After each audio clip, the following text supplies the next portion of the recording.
Non, je disais que, évidemment, annoncer qu'on va parler de l'énigme, c'est prendre des risques, parce que je ne serai jamais suffisamment à la hauteur du sujet, quoi. Je ne pourrais pas produire moi-même ce dont je vais parler complètement. Voilà. Bon. Alors, énigme et analogie, en réalité, c'est cette relation qui m'intéresse. L'analogie fait partie, ou devrait faire partie, de l'équipement mental des architectes et des urbanistes. Alors, par analogie, j'entends au sens large l'exercice d'une pensée qui décèle, établit des relations inapparentes, sinon occultes, parfois lointaines, entre des domaines d'expérience qui sont effectivement distincts et distants. L'image poétique est, c'est bien connu, un vecteur privilégié de l'analogie. Je vais d'ailleurs citer l'un des poètes du XXe siècle qui ont le plus œuvré au renouveau de l'analogie. Et au renouveau de l'analogie via l'image. Il s'agit en l'occurrence de Pierre Reverdy. Pour l'architecte, l'analogie, ce sont des images opératoires. L'analogie, c'est le domaine où les éléments de l'architecture, qui deviennent des motifs, des figures, se greffent sur les lieux communs nécessaires de la représentation, et se greffent aussi sur les typologies constructives.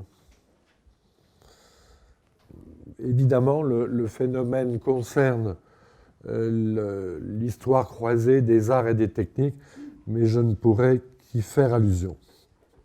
D'abord, une évidence historique. Depuis la Renaissance, l'architecture en représentation, c'est l'histoire croisée de trois disciplines. La peinture, la sculpture et l'architecture, régie par le système des beaux-arts. Un système fondé lui-même sur deux grands principes, la représentation et l'art du discours. L'art du discours, c'est-à-dire aussi l'éloquence, l'art de l'éloquence, la rhétorique. Dans le domaine de l'architecture, la représentation correspond à la différenciation typologique des bâtiments. Et cela joue depuis la conception jusqu'à l'interprétation, documentaire ou iconique, comme on dit aujourd'hui, en passant par le contenu imaginaire, idéologique, qui caractérise le programme et inscrit généralement le projet dans le contexte d'un environnement lui-même plus ou moins construit. Quant à la rhétorique, elle concerne l'articulation des éléments constructifs et ornementaux, et c'est elle qui rend l'architecture parlante, éloquente. À partir de la fin du XIXe siècle, les artistes, et dans une moindre mesure les architectes, se sont, à l'instar des poètes, les poètes étaient en avance, il ne faut jamais l'oublier, les artistes se sont démarqués de ce système. Un système qui a toutefois perduré, puisque, c'est juste un rappel, pour ce qui concerne l'enseignement de l'architecture, la séparation des beaux-arts et de l'architecture est récente. Hein. En France, elle n'est intervenue qu'au lendemain de mai 68. Je rappelle que l'ultime formulation du système des beaux-arts, c'est un traité en bonne et due forme, paru en 1867, le livre de Charles Blanc, Grammaire des arts du dessin. Cet ouvrage eut un impact considérable sur des artistes de premier plan que l'on considère comme des maîtres de la modernité, par exemple Van Gogh ou Seurat. Donc c'est quand même intéressant. On peut noter au passage, C'est pourquoi il y a un détail d'une œuvre célèbre de Seurat conservée à Londres, là, sur la couverture de la réédition du livre par l'École des Beaux-Arts. On peut noter, c'est un point intéressant, que Charles Blanc traite d'abord de l'architecture, puis de la sculpture, pour finir avec la peinture. C'est-à-dire qu'il va à rebours de l'ordre suivi dans les traités de la Renaissance. C'est un point intéressant parce que ça veut dire qu'il part de la discipline constructive, par excellence, qu'il part de la discipline où la représentation se concrétise en principe dans un édifice, dans une œuvre bâtie. Au XXe siècle, la dimension constructive de la pensée artistique fut, comme chacun sait, fréquemment opposée à la représentation. On ne dira jamais assez à quel point cette opposition représentation-construction a été déterminante de la pensée moderne. Pour les artistes qui se sont dits constructivistes, et il faut, je pense, prendre le terme rigoureusement, tel qu'il est apparu en 1921 en Russie, et un exemple de cet art constructif, c'est voici cet objet de Tatlin, qui était considéré comme le maître donc, du mouvement. Pour les artistes constructivistes, il s'agissait de concevoir et de fabriquer des formes qui devaient exister par et pour elles-mêmes, sans référence à un modèle préexistant. Le constructivisme, c'est une pensée du matériau. Construire, c'est élaborer, transformer un matériau en repartant éventuellement d'une matière première. Le projet du monument à la deuxième internationale de Tatlin, troisième internationale, pardon, c'est joli. Le projet du monument à la troisième internationale de Tatlin peut être considéré à la fois comme un aboutissement de la pensée constructive, mais aussi comme un contre-exemple. Et ça, c'est très intéressant, parmi d'autres. Parce que quand on regarde, le projet est fondé sur les propriétés du métal, c'est une anticipation des possibilités offertes par les nouvelles technologies, mais c'est aussi de ce fait, et par là même, une représentation exaltée du nouveau monde. Alors nous rencontrons d'ailleurs ici une question difficile à laquelle je n'ai pas de réponse. Il semble que la liberté constructive résiste mal à l'échelle architecturale, quand celle-ci se combine avec une exigence fonctionnelle. Alors même que le monument, du fait de sa charge symbolique et de sa relative autonomie fonctionnelle, est probablement la forme architecturale et urbaine la plus propice à ce que j'appelle l'énigmatique. Et l'énigmatique dans tous ses paramètres, ce dont je vais maintenant parler rapidement. Je voudrais replacer donc la dimension constructive, exemplifiée par l'architecture, dans une histoire plus large des formes. Une histoire plus large des formes, des motifs et des figures qui valent dans le domaine de la pensée analogique autant que dans celui de la représentation. Il me semble que l'énigme occupe une place cruciale dans cette affaire. On parle couramment d'énigme quand on ne peut identifier un motif ou plus généralement le sujet, c'est-à-dire le contenu sémantique d'une représentation. C'est ça les deux moments où l'on parle d'énigme. L'énigme est alors une affaire d'iconographie. Un bon exemple, vous l'avez à l'écran, vous en avez la reproduction à l'écran, c'est La tempête de George Hall. Mais on parle aussi d'énigme à propos d'un processus ou d'une situation dont on perçoit mal les tenants et les aboutissants. Cette expérience de l'énigmatique est distincte de la simple question posée par l'énigme. De surcroît, il convient de distinguer l'énigme comme formule. La devinette, c'est la forme type de l'énigme en tant que formule, et l'énigmatisation. L'énigmatisation qui est un processus. Donc vous avez l'énigme, l'énigmatisation et l'énigmatique. Et on confond généralement tout ça, ce qui est un problème. L'énigme est sans doute un attribut de la représentation. Elle est aussi un ressort de la pensée analogique.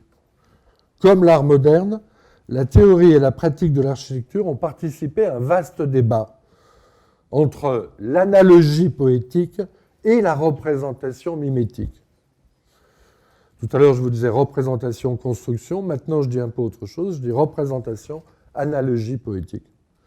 On peut remarquer que depuis le XIXe siècle, l'analogie a investi... Oui, d'ailleurs, la première distinction que je la faisais à partir du constructivisme. Et la deuxième, là, la seconde, parce que je n'en ferai pas une troisième, c'est à partir du surréalisme. C'est-à-dire, en fait, les deux grands mouvements de l'art moderne.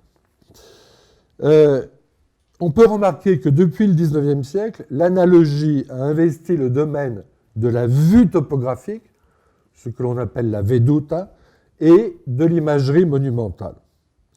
Alors, il faut, me semble-t-il, remonter au XVIIe siècle pour comprendre comment la représentation objective, voire documentaire de l'architecture, fut intégrée au paysage.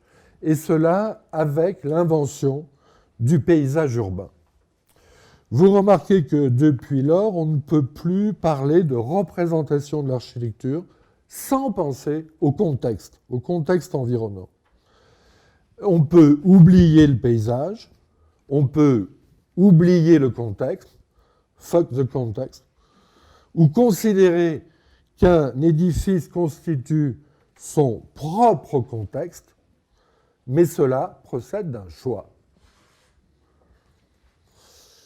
De manière plus spécifique, la représentation descriptive de l'architecture participe de la veduta, c'est-à-dire d'un sous-genre du paysage, apparu à l'extrême fin du XVIIe siècle à Venise. Donc la représentation descriptive de l'architecture participe de la veduta, c'est-à-dire d'un sous-genre du paysage caractérisé par sa teneur documentaire. La veduta est une représentation topographique qui écarte en principe tout aspect énigmatique ou réduit l'énigme à son seul contenu iconographique. Mais au milieu du XIXe siècle, d'abord, ce principe de la veduta est constamment trahi, mais il me semble, c'est une hypothèse que j'ai essayé d'avancer par ailleurs, je me permets de vous y renvoyer dans un livre qui s'appelle Hallucination artistique. Il me semble que c'est au milieu du XIXe siècle, avec cet extraordinaire artiste qui était Charles Merrion, que la veduta, la tradition de la veduta, a intégré véritablement la fantaisie analogique, l'énigmatique, sur le mode justement de l'hallucination. Et vous avez ici une vue absolument rigoureuse. Merrion était un praticien hors pair de la description topographique, mais il introduit dans cette vue tout un imaginaire qui n'a évidemment rien à voir avec la description topographique. De la même façon ici, vous voyez avec un texte célèbre de Baudelaire, ce petit pont, et vous devinez, vous voyez le profil, hein, vous voyez ici un profil, hein, que mentionne Baudelaire. Alors maintenant, au XXe siècle, donc je ne peux pas développer, hein, bien sûr, ce point qui est, à mon avis, tout à fait essentiel de la transformation de la veduta et de l'importance de Merrion et de la gravure aussi. On a vu déjà l'importance de la gravure au XVIe siècle dans la communication précédente. Ça s'est confirmé. Je suis persuadé depuis très longtemps que la gravure a été le support, bien avant la photographie, de la pensée architecturale et de la pensée de l'analogie. Alors, de la pensée analogique de l'architecture. Maintenant, au XXe siècle. Au XXe siècle, il se passe quand même quelque chose de tout à fait particulier, qui est l'invention de la métaphysique, de la peinture métaphysique avec Giorgio de Chirico. Oui, là, c'est pour le détail, voyez, de la frise, comme ça, mythologique, qui occupe le fond de la vue.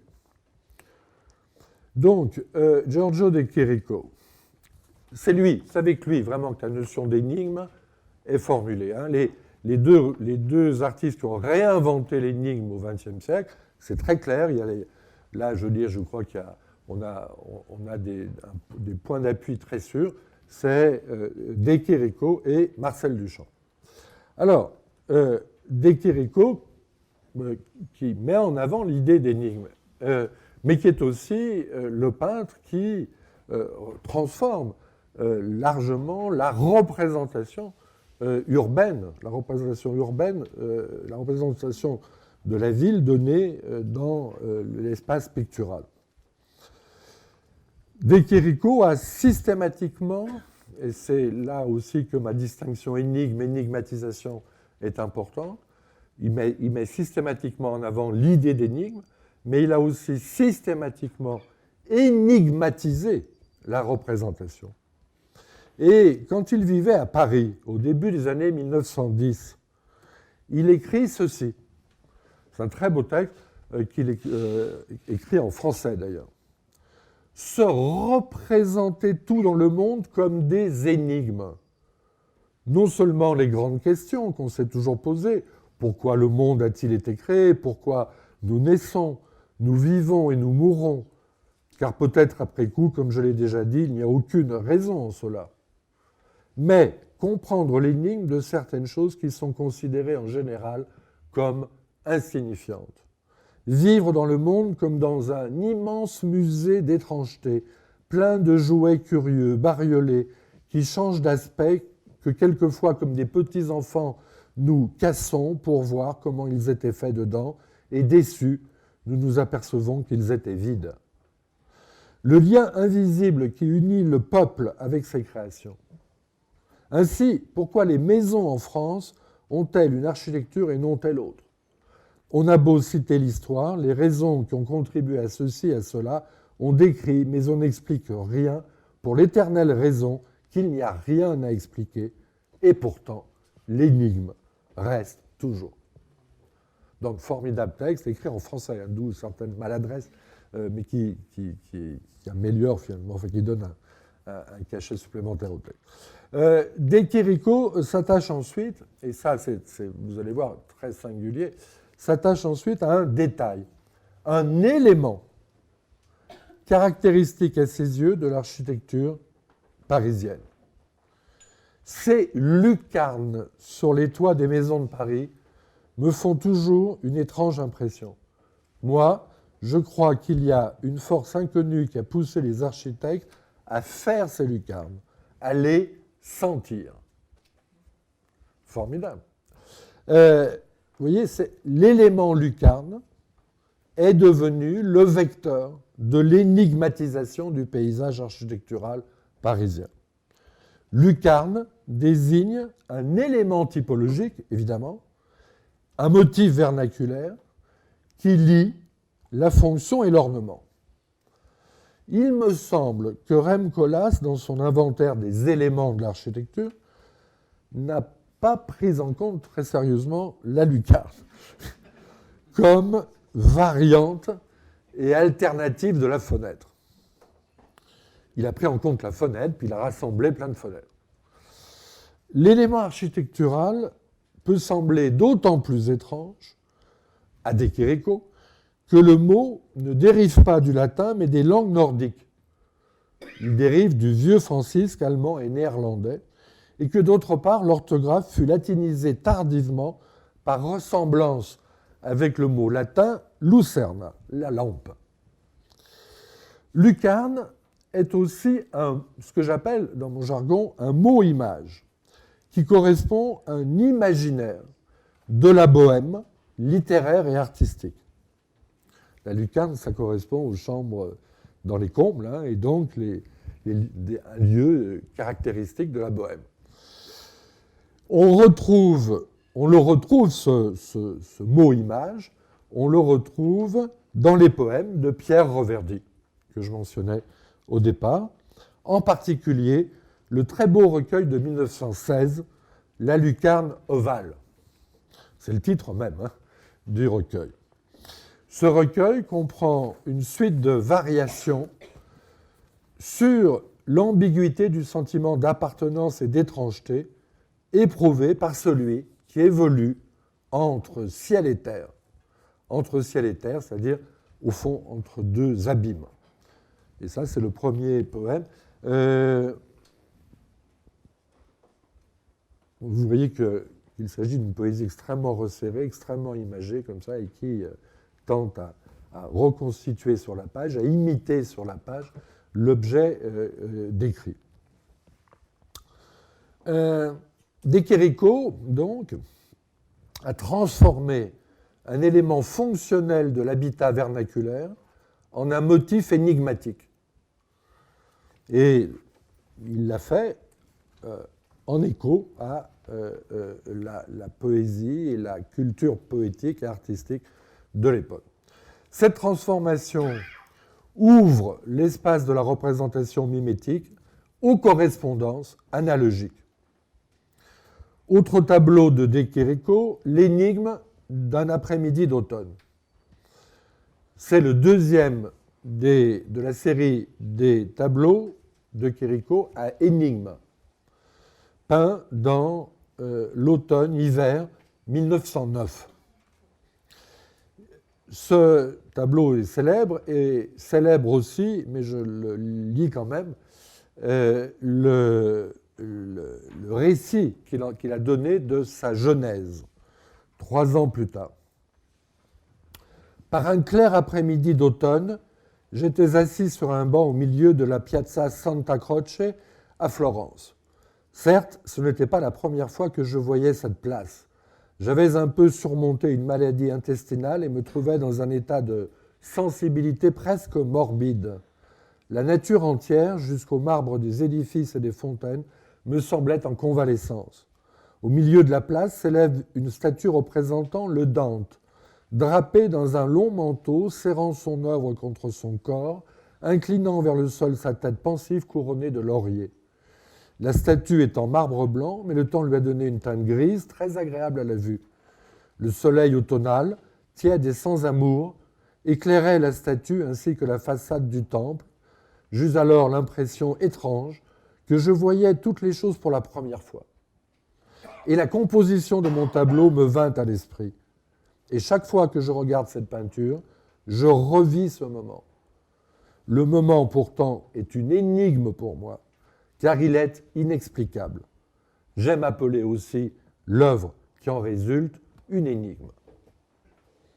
L'énigme figurée dans ce tableau, l'énigme d'un après-midi d'automne, est donc apparue en un lieu et un moment bien définis. Vous remarquez comment monument et moment échangent leur qualité. Le monument varie avec le moment. Le monument s'est transformé en un événement atmosphérique, tandis que le moment vécu s'est fixé dans la forme immobile du tableau. Vous voyez ce jeu d'échange, qui fait écho à ce qu'on a entendu d'ailleurs dans les 2 communications précédentes. Je ne crois pas que sans l'indication donnée dans ce texte, on penserait à la statue de Dante sur la place Santa Croce de Florence. Statue commandée par Enrico Pazzi en 1865 pour le 600e anniversaire de la naissance du poète florentin. La statue est restée située au centre de la place très longtemps, jusqu'en 1968. Ce qui apparaît chez De Chirico, ça n'a rien à voir avec cette statue. Vous voyez la différence. Enfin, ça a des rapports, mais c'est très différent. C'est une statue vue de dos, décapitée et bras coupés, qui s'apparente donc à un torse. Mais bien sûr, dressée sur un socle, donc monumental. Et ce socle, il sert à quoi? Il sert notamment à l'inscription des initiales de l'artiste. GC.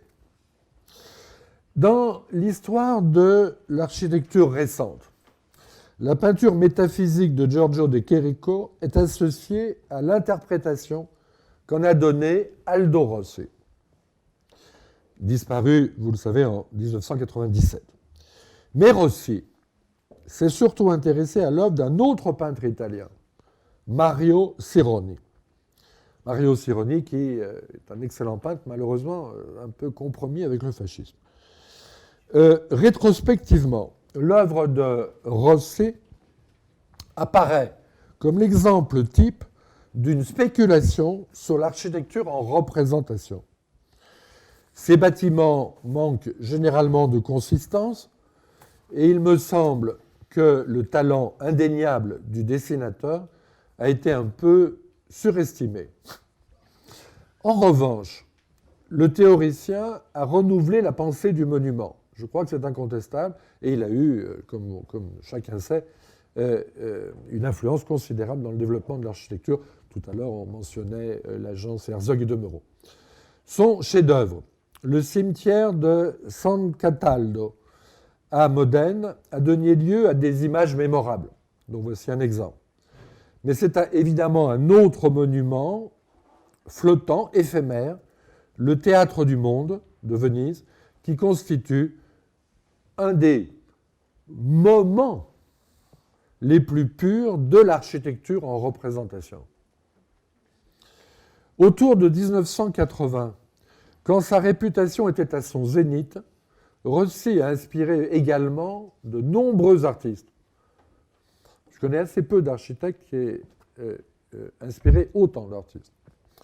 Dan Graham aux États-Unis, par exemple, mais aussi en Allemagne, Thomas Schutte ou Ludger Gerdes. Bon, je ne peux pas développer ce point, mais je crois qu'il est significatif. Cette influence de Cherico sur les artistes est significative. Je ne peux pas non plus m'attarder, mais je suis quand même obligé de rappeler la célèbre planche manifeste de la Città Analoga, présentée à la Biennale de Venise de 1976. Cet immense collage, ce grand collage, enfin immense, n'exagérons pas, grand collage, initié par Aldo Rossi et réalisé par Eraldo Consolacio, Bruno Rechlin et Fabio Reina. Alors, on vérifie évidemment à travers ces indications que dans la théorie et la pratique de l'architecture, l'analogie a toujours été liée à la production de modèles plus ou moins opératoires. Si vous me l'accordez, je voudrais donner, je crois que c'est important quand même, rapidement, je vais essayer de resserrer, un second exemple d'interprétation analogique de l'architecture. Il s'agit d'un passage du livre célèbre du critique danois Rasmussen, dont l'édition originale parut en 1957 et la traduction française en 2002. Rasmussen s'intéresse aux techniques de la nage et il voit dans la découverte du crawl, distinct de la brasse, un des signes de l'apparition de ce qu'il appelle un nouveau rythme dans la culture moderne. Je trouve l'idée absolument formidable. Mais vous voyez que c'est purement analogique. C'est un pur raisonnement analogique. Le film, qui techniquement consiste en d'innombrables images distinctes, se perçoit comme l'écoulement d'un flot d'images ininterrompu. Les classes sociales, qui jadis acquéraient grâce et maintien par les leçons d'escrime, jouent maintenant au tennis et à d'autres jeux de balle. Au lieu de la botte martiale du fleuret portée par le mouvement en avant du corps raide, le temps est venu du libre balancement de la raquette de tennis dans une torsion de tout le corps. Mais c'est probablement dans la natation que le nouveau rythme se manifeste le plus clairement. Pendant des siècles, elle aussi portait la marque de l'exercice militaire. On vous apprenait à compter 4 pour chaque brasse. Par contraste avec la marche, c'était une forme de mouvement complètement symétrique, bien adaptée à des soldats qui devaient se frayer un passage dans une rivière avec tout leur équipement de marche sur le dos. Et puis, un jour, au début de ce siècle, quelqu'un découvrit que les peuplades primitives des îles du Pacifique Sud avaient un mode de natation bien plus efficace. Un mouvement enroulé, ininterrompu, asymétrique. Alors, le crawl fut introduit en Occident. Un rythme nouveau apparut. Rasmussen compare ensuite un tableau de Tintoretto et un projet de piscine conçu en 1950-1951 par l'architecte italien Giulio Minoletti, qui n'est pas aujourd'hui un personnage très fameux. Giulio Minoletti, ce projet qui comprenait une sculpture immergée d'Antonia Tommasini. Là, je vous ai mis à double page du livre de Rasmussen dans la traduction française, et puis les deux choses en couleur. Le Tintoret en couleur. Donc tout cela, ce projet, c'était pour la luxueuse villa d'Ettore Tagliabue à Monza. Monza à l'est de Gênes. Je signale que Minoletti avait fait appel à Lucio Fontana pour la décoration de la piscine de Monza. En fait, les deux hommes avaient déjà collaboré en 1939 pour le projet du palais romain de l'eau et de la lumière, qui n'a pas été construit, mais qui reste un bel exemple d'architecture en représentation. Et le dauphin de Fontana, pour la piscine de Monza, rappelle évidemment d'autres dauphins, mais celui de la fontaine d'Apollon, par Jean-Baptiste Tuby dans le parc de Versailles. Voilà. Alors, vous voyez, on revient d'ailleurs au thème hydraulique dont il a été question dans la communication précédente. Et je fais partie de ceux qui considèrent effectivement que le modèle hydraulique a été considérable dans l'histoire de l'architecture avant le modèle thermodynamique. Et que la culture de l'ère hydraulicienne correspond effectivement au baroque, mais a continué d'exister dans l'ère de la thermodynamique et encore aujourd'hui. Et qu'il faudrait réécrire cette histoire de l'imaginaire hydraulique, des analogies hydrauliques. Je voudrais juste, pour finir, faire allusion à Léonard de Vinci, bien sûr, l'artiste ingénieur type, chez qui l'hydraulique est lié avec la balistique. Léonard de Vinci qui a travaillé obstinément, sans aboutir, à un traité de l'eau. Et dans son livre fondateur, Les ingénieurs de la Renaissance, de 1964, depuis il y a eu beaucoup d'autres travaux bien sûr, mais Bertrand Gilles citait un passage absolument extraordinaire de Léonard de Vinci que je me permets de mettre en relation avec une œuvre de Duchamp, puisque je vous ai dit que les deux inventeurs de l'énigme au XXe siècle, c'était De Chirico et Duchamp. Il fallait que je finisse sur Duchamp. Duchamp, lecteur de Léonard de Vinci, étant donné, vous savez que c'est le titre de la dernière pièce de Duchamp, étant donné, visible à Philadelphie, étant donné la profondeur de la chute d'eau et son obliquité, ainsi que la puissance de la roue qui est son objet, on cherche à déterminer quelle sera la hauteur de la chute d'eau pour égaler la puissance de la roue. Voilà. C'est évidemment une clé de Duchamp. Et il est clair que la chute d'eau peut être un élément fonctionnel et poétique d'un paysage construit, au même titre que la lucarne des immeubles parisiens remarqués par De Chirico. Voilà, merci.